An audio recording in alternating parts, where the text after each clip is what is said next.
In the heart of this nation, under skies so blue, there's a spirit that's stirring, values strong and true. From the mountains to the prairies, from the cities to the sea, we stand for liberty, for faith and family. We're diving deep into the heart of what we believe. A high school principal is generally trained in things like curriculum design or, budget management. Right, conflict resolution, things like that. Exactly. I mean, they might deal with a heated PTA meeting or maybe a disciplinary issue in the cafeteria. Standard administrative stuff. But they are definitely not trained to execute a close quarters tactical takedown of an active shooter. No, absolutely not. But at 2:21 p.m. on a Tuesday in Oklahoma, that is exactly what had to happen. It's wild. It completely shatters every single expectation we have about the role of an educator. For sure. And, the moment an event like that occurs, it really stops being just a local news story. It immediately becomes the focal point of this massive national debate about safety, responsibility, and, how we protect students. Okay, let's unpack this because we have a really compelling stack of source material on the desk today for you listening. We do. We're looking at a news article and a commentary piece published literally today, April 9th, 2026. It's from the conservative outlet Town Hall, and the author is Jeff Charles. Right. And whenever a crisis of this magnitude hits, the political commentary follows instantly, like right away. It's immediate. So our mission today for you guys is to essentially cut through all that noise. We want to strip away the politics and just look at the actual anatomy of the arguments being made right now. Exactly. Our goal is to synthesize the facts and the surrounding political commentary for you with complete impartiality. We're just looking at what's being said. Yeah. So first, we're going to reconstruct the incredibly harrowing timeline of what just went down at Pauls Valley High School. Which is intense. It really is.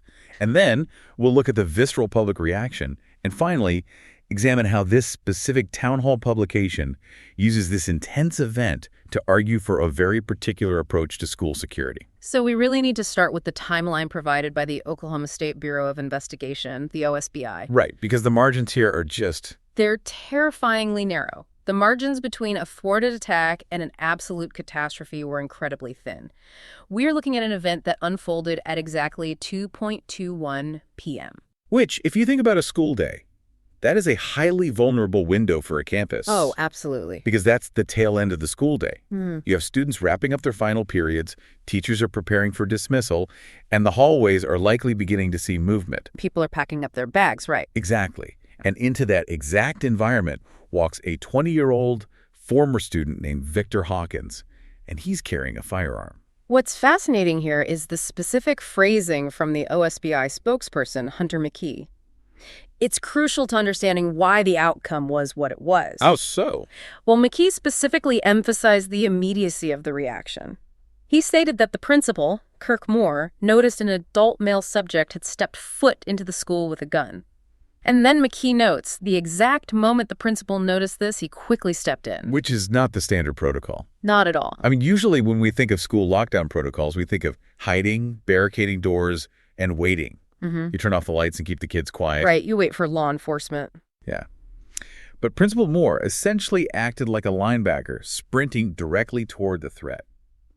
Along with some other staff members, he bypassed that deeply ingrained instinct for self-preservation to physically subdue this guy. And that rapid, proactive intervention, that physical intervention, is the singular variable that prevented a mass tragedy. Wow. Yeah. During that physical struggle, Hawkins managed to fire multiple rounds. Which is terrifying. It is. And Principal Moore was actually shot in the leg. Hi. But because Moore forced an immediate physical confrontation, the shooter just never had the opportunity to target the broader school population. Right. So no students or other staff were harmed. Exactly. No one else was hurt. The school went into an immediate lockdown until police cleared the scene. Moore was airlifted to a hospital, he's listed in stable condition, and the students were all safely reunited with their families. It's just unbelievable. So what did this all mean for how we view the role and expectations of educators in these crisis moments? Well, it creates a tremendous psychological and professional burden. I mean, educators dedicate their lives to teaching literature, math, science, Yeah, they're mentors. Right, they're meant to be guides. So when a principal successfully performs a tactical intervention to stop a mass casualty event, it inadvertently sets this new, unspoken benchmark. Like, are you willing to take a bullet for your students? Exactly. It forces us to ask whether the job description of a school administrator now implicitly includes acting as the first line of physical defense against heavily armed intruders. That's a heavy weight to carry. But Moore's split-second decision didn't just end a physical threat, right? It instantly rippled out into the public and political spheres. Oh, immediately. The second the physical threat ended, the battle over what his actions actually meant began. Yes, state officials were incredibly fast to respond to the news. We saw Oklahoma Governor Kevin Stitt post on X praising Moore for acting bravely to protect students' lives. Right. He mentioned speaking with the district superintendent, Dr. Brett Knight, and shared that he and his wife, Sarah, are praying for Moore's quick recovery. And that is the traditional stabilizing response you'd expect from an executive leader in the wake of a crisis. Just keeping things calm. Exactly. The goal there is to offer comfort, validate the bravery of the individuals, and reassure the public that state leadership is actively monitoring the situation. But then the language shifts pretty dramatically when you look at the statement from Oklahoma Attorney General Jetner Drummond. It really does. Drummond elevated the rhetoric significantly. He literally called Moore a hero and a legend. A legend, yeah. He stated that Moore's actions serve as a shining example of bravery for the rest of the nation. And that framing wasn't just coming from politicians either. No, the public reaction was visceral. Yeah, the town hall source actually highlights a viral post from an X user with the handle @MadVeteranTalk. And this post really distills that emotional public reaction. What did they say? They wrote that Moore took a bullet to the leg but, quote, dropped the gunman cold and saved lives like a boss. Right, with all the capitalization and exclamation points, Yeah. it underscores the intense emotional high the public experiences when reading about an averted disaster. But I have to push back a little on this cinematic framing. How do you mean? Well, phrases like drop the gunman cold and save lives like a boss. I mean, that sounds like it's from a Hollywood action movie. It does. How does this public lionization of Moore as an action hero contrast with the grim, terrifying reality that a school administrator was shot, bleeding, and had to be airlifted to a hospital? It's a massive cognitive dissonance, but honestly, it makes perfect psychological sense. Really? Yeah, society relies heavily on this superhero vocabulary to process the profound trauma of near tragedies. Oh, I see. Because when a community faces the horrifying vulnerability of a school shooting, the overwhelming emotion is just complete powerlessness. A shooter enters a building, and everyone inside is entirely at their mercy. You're just sitting ducks. Right. So when an individual like Kirk Moore shatters that dynamic by fighting back and winning, society just seizes on it. Elevating officials, or rather having officials elevate Moore to a legend, provides this desperately needed sense of moral victory. It gives people hope. Exactly. It restores agency to the community. Focusing on the boss move of dropping the gunman cold is just much easier for the human brain to process than dwelling on the reality of a bleeding educator. Right, or how close the town came to organizing dozens of funerals. Exactly. It's a collective coping mechanism. But while everyone uniformly agrees that Moore is a hero, Town Hall uses this exact consensus to pivot to a much more debated topic. Yeah, this is where the article makes a very specific transition. Jeff Charles essentially argues that Moore shouldn't have had to be a hero in the first place. Right. The piece moves from reporting the details of the event to using it as evidence for a particular philosophy on school security and gun control. So let's look at the mechanics of this argument impartially. Jeff Charles states clearly that he is glad the principal stopped the assailant. Of course. But he immediately writes that this story proves the need for, quote, enhanced security measures. And he addresses the national gun debate head on. He makes a very direct political argument here. He does. He claims we've already seen that gun control doesn't stop these atrocities.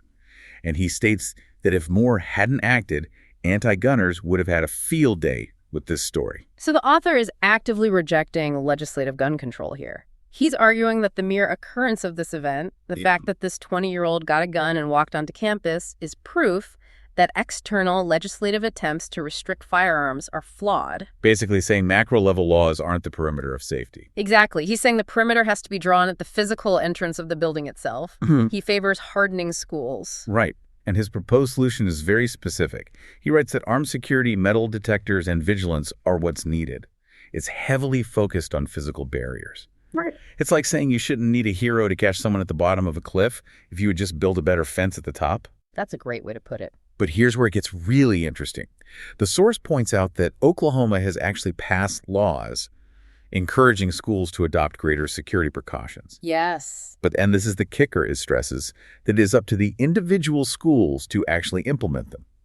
He hopes this incident serves as a wake-up call to use methods that actually work. And that distinction changes the entire security landscape. The state encourages these measures, but doesn't necessarily enforce or uniformly fund them. So, how does this specific piece of context reframe the debate from a national political argument into a local administrative one for the listener? It completely shifts the locus of responsibility, and it forces us to consider the practical daily implications of this viewpoint. Which are what, exactly? Well, by rejecting gun control and advocating for hardened schools, the author is transferring the burden of thwarting armed attacks down to the campus level. So safety isn't about societal laws keeping weapons away from dangerous people. Right. Safety becomes purely a product of internal, localized security infrastructure, which means the responsibility for stopping an attack lands squarely on the school's administration. So the principal essentially becomes a facility security manager. They're managing a defensive perimeter instead of just, teacher evaluations. Exactly. And consider what that means for the daily environment of a school. Budgets are finite. So the funding to install metal detectors or to hire and maintain a roster of highly trained armed security has to come from somewhere. It might mean diverting resources away from other things. Yeah, like advanced placement classes or the arts or mental health counseling just to pay for Kevlar and screening tech. It changes the entire physical and psychological atmosphere for the students. You're not walking into a traditional community center of learning anymore. Your morning routine involves emptying your pockets and walking through a magnetometer. Right. But the author is making the forceful argument that this shift is an absolute necessity. In his view, relying on the heroic instincts of a principal willing to take a bullet is not a sustainable strategy. No, definitely not. Therefore, hardening the target is the only method that, in his words, actually works. It's a really stark vision of what a school must become. The piece celebrates the extraordinary bravery of Kirk Moore, but simultaneously argues a proper educational system should never require human bravery to prevent a massacre. Exactly. It should rely entirely on fortified infrastructure. Okay, let's take a breath and pull all of this together because we've covered some significant ground today. We really have. We started by breaking down that terrifying timeline of April 9th. We saw how a highly vulnerable 2:21 p.m. intrusion was stopped, not by a SWAT team, but by the rapid physical intervention of Principal Kirk Moore and his staff. Right, reducing that response time to mere seconds. Then we explored the immediate aftermath. We unpacked how the public and politicians instantly reached for that superhero vocabulary, calling him a legend and a boss. And we examined how that cinematic language is really a crucial societal coping mechanism. Yeah, allowing the public to reclaim a sense of agency and process the trauma. And finally, we broke down the policy arguments from Jeff Charles in Town Hall. We explored his logic for rejecting gun control legislation in favor of the localized hardening of schools through armed security and metal detectors. Right, shifting that burden of safety squarely onto the shoulders of individual schools. But, as always, we want to leave you listening with something to chew on. Something that perhaps wasn't the main focus of the source material's policy section, but is hiding right there in the basic facts of the case. Yeah, there is one final thread we haven't pulled on yet, and it goes all the way back to a detail we established at the very beginning of the timeline. What's up? The shooter, Victor Hawkins, was 20 years old, but the OSBI specifically identified him as a former student of Pauls Valley High School. Oh, wow. Yeah, so he wasn't just a random stranger picking a building off a map. No. He knew those halls. He knew the layout of the classrooms. He probably knew the exact staff members who had to tackle him. Exactly. The article we analyzed focuses heavily on physical barriers putting metal detectors at the front doors. And those are valid points of tactical discussion. Right. But I want you to ponder this. If the threat isn't a faceless intruder, but a former member of that very school community returning years later, how might our conversations about preventing these tragedies change? That's a massive point. If we only focus on building a stronger fence at the top of the cliff, are we ignoring the path that led the individual to the cliff in the first place? Yeah, what happens in the years before they ever decide to walk back up to those doors with a weapon? Exactly. How might our approach evolve if we focus resources there, too? That really reframes the entire timeline. It forces us to ask whether the true intervention needs to happen long before the clock ever strikes 2:21 p.m. Precisely. Yes, the nightmare was thwarted at the door by incredible heroism. But the deeper question remains how we stop that nightmare from ever taking shape in the first place. Thank you so much for joining us on this deep dive. Keep questioning the information around you, and we will see you next time.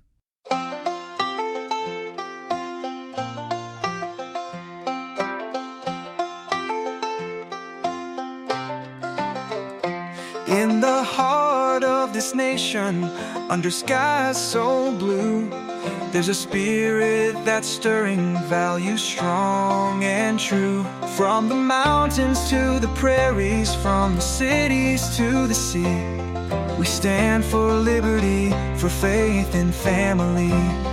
We're diving deep into the heart of what we believe. Conservative values in our souls, they're interweaved. With courage and with honor, we'll hold our ground for freedom, for tradition in this land we found. We cherish our Constitution, the words that set us free, the right to bear arms, to speak and to agree. We honor our forefathers who fought with steadfast might for the dream of a nation shining bright in the night.